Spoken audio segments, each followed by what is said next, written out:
আসসালামু আলাইকুম। আমি নাদিয়া আহমেদ, মিরপুর থেকে Learning Bee Rainbow House Day Care Pre School থেকে ছোট্ট একটি ভিডিও নিয়ে চলে আসলাম আপনাদের মাঝে। আমার একটা খুব সাধারণ একটা টপিকস, বাচ্চাদের রাগ এবং বাচ্চাদের জেদ। এই দুইটা টপিকস নিয়ে আমি সবসময় কথা বলি। কেন কথা বলি আপনারা সবাই কম বেশি জানেন যে আসলে আমাদের বাচ্চারা খুবই আবেগপ্রবণ, অত্যাধিক জেদি, তারপরে খুব তারা খুব অল্পতে রেগে যায় সব কিছুতে। তো আসলে এইসব রাগ কন্ট্রোল করার সময় আমাদের বাবা মাদেরও কিছু ভূমিকা পালন করতে হয়, সেই জন্য আমি কথা বলতে আসি। আর বাচ্চারা যখন আমাদেরকে রাগ দেখায় বা জিদ দেখায়, আমরাও অনেক সময় অনেক রেগে যাই। রেগে রেগে যেয়ে কিন্তু কন্ট্রোল হারিয়ে ফেলে, অনেক সময় বাচ্চাদের এমন বকাঝকা করি, অনেক সময় মারধর করি, মানে আমরা তাদের চেয়ে বেশি হাইপার হয়ে যাই, বেশি জেদি হয়ে যাই।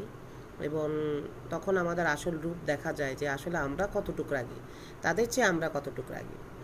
তাই বাচ্চাদের রাগ এবং জিদ নিয়ন্ত্রণ করার জন্য বাবা মা হিসেবে আমাদের কিছু দায়িত্ব কর্তব্য রয়েছে। এবং আমরা যেহেতু অনেক অনেক ডে কেয়ার অনার আছে বা স্কুল কলেজে শিক্ষকরা আছে, বাচ্চাদের অল্পতে রেগে যায় বা জিদ হয়ে যায়, তো সেই ক্ষেত্রে আমাদের টিচার হিসেবে বলুন বা অভিভাবক হিসেবে বলুন, আমাদেরও কিছু দায়িত্ব এবং কর্তব্য রয়েছে।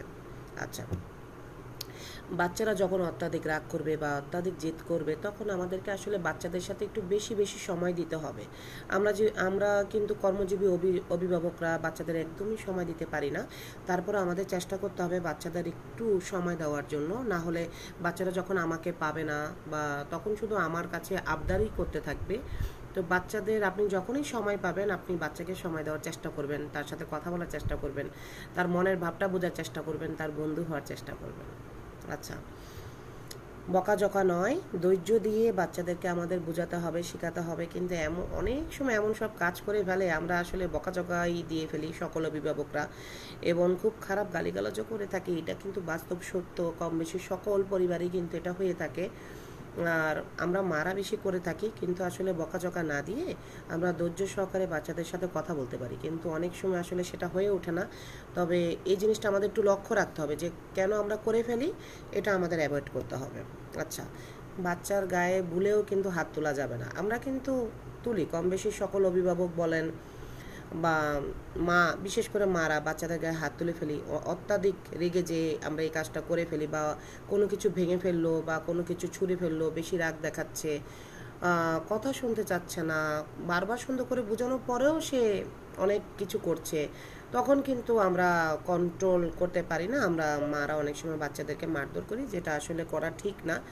আমরা চেষ্টা করবো এটা অ্যাভয়েড করার জন্য। আরেকটা জিনিস, আমরা কিন্তু সবসময় আমাদের বাচ্চাদেরকে সবসময় অন্যদের সাথে তুলনা করি যে অমুক মেয়েটা অনেক ভালো কাজ করছে, অমুক ছেলেটা ভালো কাজ করছে, তুমি তো আমার কথা শোনো না, তুমি আমার কথা দেখো দেখো দেখো ও কীভাবে কাজ করতেছে, দেখো দেখো দেখো। ওকে আসলে প্রশংসা করতে হবে, তবে অন্যের সাথে তুলনা দিয়ে কখনো কখনো হবে না, তখন আরও হিতে বিপরীত হয়ে যাবে। চেষ্টা করবেন বাচ্চাকে প্রশংসা করার জন্য। আচ্ছা, আরেকটা জিনিস আমরা চেষ্টা করতে পারি, মানে শিশুরা আর আমরা স্পষ্ট করে শিশুদেরকে বলে দিব যে তুমি এই আচরণ করবা, এই আচরণ করবা না, এই আচরণ তোমার জন্য ভালো না, এই আচরণ তোমার জন্য ভালো। এই জিনিসটা আমরা সুস্পষ্টভাবে মা বাবা বুঝিয়ে দিতে পারি। আর জেদ করে কোনো কিছু চাইলেই কিন্তু আমরা দেব না। আমরা চেষ্টা করব অভিভাবক হিসাবে সরাসরি মুখের উপর যদি না করে দিই, তাহলে হয়তো বা তাদের কাছে খারাপ লাগতে পারে। তাহলে একটু বুঝিয়ে বলার চেষ্টা করি যে এটা তোমার জন্য উপযুক্ত না, বা এখন তোমাকে দিতে পারছি না। সাথে সাথে দিয়ে দিলে তো তখন সে যখনই যেটা চাইবে, সে মনে করবে যে এটা তো আমার প্রাপ্য, সে এটা নিতে চাইবে। হ্যাঁ, আমরা অনেক সময় ফোনে বলে না, বাবা আমার জন্য চিপস নিয়ে আসবা, বাবা তুমি আমার জন্য এই খেলনাটা নিয়ে আসবা, বাবা তুমি এটা নিয়ে আসবা। বাবারা কিন্তু সবসময় নিয়ে আসে। এতে হয় কি, মা অনেক সময় বলে যে এটা ঠিক না, বাবা সেটা দিচ্ছে, তা বাবা মার মধ্যেও কিন্তু একটা পারস্পরিক ঝগড়া সৃষ্টি হয়, তুমি কেন দিচ্ছ। তো আমি একটা কথা বলবো যে আপনারা বাবা মা যখন আপনার সন্তানকে শাসন করবেন, তখন একে অন্যকে সাপোর্ট করবেন। একে অন্যকে সাপোর্ট না করলে আপনার সন্তান কিন্তু আপনাকে ভুল বুঝবে, আপনার স্ত্রীকে ভুল বুঝবে, না হলে আপনাকে ভুল বুঝবে, হ্যাঁ বাবাকে ভুল বুঝবে। এই জন্য যখন শাসন করবেন, দুইজন সাপোর্ট নিয়ে শাসন করবেন। একে অন্যের উপর কখনো ব্লেম দিবেন না, মানে আপনি ওয়াইফ হিসাবে হাজব্যান্ডকেও ব্লেম দিবেন না, আবার হাজব্যান্ডও ওয়াইফকে যাতে ব্লেম না করে যখন আপনি সন্তানকে কোনো শাসন করবেন। চেষ্টা করবেন যে শাসনটা যাতে অবশ্যই গঠনমূলক হয় এবং বাচ্চার জন্য উপযুক্ত হয়। তো আমরা চেষ্টা করব যে আমাদের বাচ্চারা যাতে রেগে না যায়, আর যদিও রেগে যায় আমরা এই ধরনের কাজগুলো অভিভাবক হিসাবে অবশ্যই লক্ষ্য রাখার চেষ্টা করব যে আমাদের বাচ্চারা যাতে তাদের রাগ কন্ট্রোল করতে পারে, এবং আমরাও চেষ্টা করব যে তাদের রাগটা কন্ট্রোলের মধ্যে চলে আসে।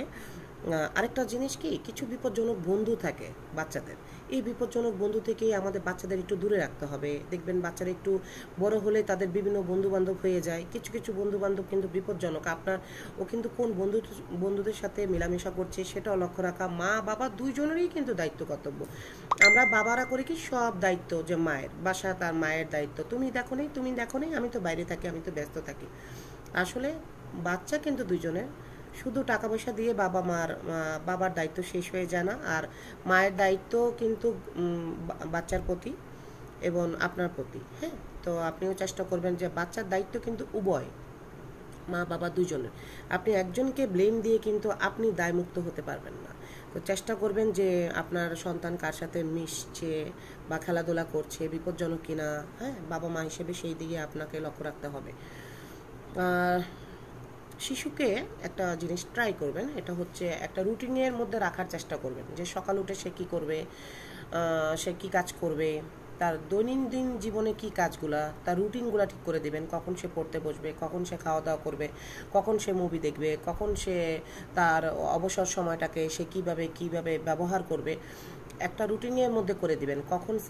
কখন সে এক্সারসাইজ করবে, সব কিছু একটু রুটিনের মধ্যে করে দিলে দেখবেন আপনার বাচ্চা কিন্তু প্রতিদিনই তার কাজ সঠিক এবং যথাসময়ে করার চেষ্টা করবে। তো আমরা অবশ্যই বাবা মা হিসাবে সন্তানের রাগ এবং জেদ নিয়ন্ত্রণ করার জন্য এই সমস্ত জিনিসগুলো একটু ভালো করে বোঝার চেষ্টা করব, এবং দায়িত্ব কর্তব্য উভয়কেই করতে হবে, মানে শুধু মাকে না, বাবাকেও কিন্তু মনে রাখতে হবে সন্তান আমার। হ্যাঁ, আমাদের দুজনেরই তো দায়িত্ব কর্তব্য দুজনের জন্যই কিন্তু সমান। সেই সাথে সাথে আমি বলবো যে আমরা যারা শিক্ষক আছি বা ডে কেয়ারে যারা ব্যবস্থাপনার কাজে জড়িত আছি, আমাদের কাছেও অনেক ছোট্ট সোনামণিরা আসে। আমরাও চেষ্টা করব, আমাদের বাচ্চারা তো অনেকগুলা থাকে, একটা দুটা না, অনেকগুলা বাচ্চা থাকে, সবাই সবার সাথে অনেক সময় রেগে যায়, তারপরে শেয়ার করে না, কথা বলে না, ঝগড়া করে, ঠিক আছে। তো আমরাও অনেক কিছু কন্ট্রোল করতে হয়, আমাদেরকে সব কিছু দেখতে হয়, আমাদেরকে সকল কিছু। তো আজকে এই পর্যন্ত, সবাই ভালো থাকবেন, আল্লাহ হাফেজ।